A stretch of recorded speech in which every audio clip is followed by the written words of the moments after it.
Hello, everyone, and welcome back to Last Minute with Lexi. I'm your host, Lexi Powell, and today we're going to be having a conversation about college football and how conferences are structured based on where those colleges are located.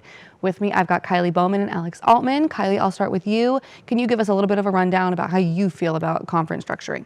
So with the SEC, you have 14 teams divided into what is the East Conference, or the East Division, West Division, and whereas different conferences such as the Big 12, you have 10 teams, a little bit smaller. So on my intake, I feel like the SEC at least should, or all the conferences should be smaller, because you look at the football schedules, you don't play everyone in your conference. And I feel the rankings you're not playing everyone, so the rankings I feel aren't as accurate as they should be. And then the end of the season, you're not playing everyone, and so it comes down to, I feel that each team should have the opportunity to play like who was in their conference at the end of, so.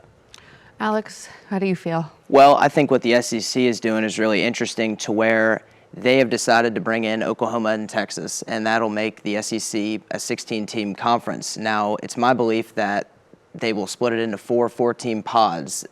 This will allow teams to play each other more often. As of right now, Arkansas, for instance, hasn't played South Carolina since 2015, even though they're in the same conference. So this will allow for teams that don't play each other as much to be able to play each other more often, and it will allow for more rivalries to be created and rivalries to be renewed with Texas and Oklahoma coming into the SEC.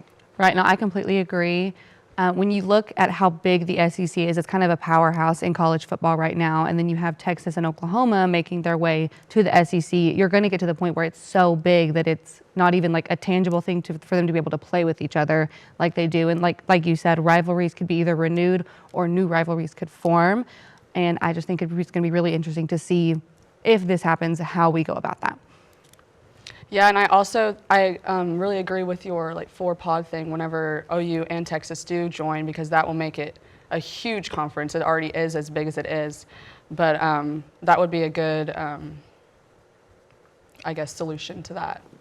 Absolutely. I think the only problem with Oklahoma and Texas joining is recruiting for a lot of schools. Teams like Arkansas, their main draw to recruits is that, hey, we're in the SEC, and Texas and Oklahoma are not. So that's a way that a lot of recruits from Texas, that's the way that Arkansas will recruit them to come to Arkansas, and that's the draw for it. And now you have a lot more competition in a very condensed area. Right, like Arkansas has just recently become one of the good teams again, if that's okay to say. But if you have Texas and Oklahoma, which are just like massive teams, it's going to be a struggle to get players to come here when we have such a big array of teams that are wanting to get those players. And geographically, having Texas and OU come into the SEC, I feel that even we should consider, other teams that don't geographically, fit into the SEC, to consider, kicking them out to a point. I don't know. It's all good. Well, that is all the time we have for today. Thank you so much to Kylie Bowman and Alex Altman for joining me. This has been Last Minute with Lexi. We'll see you guys tomorrow.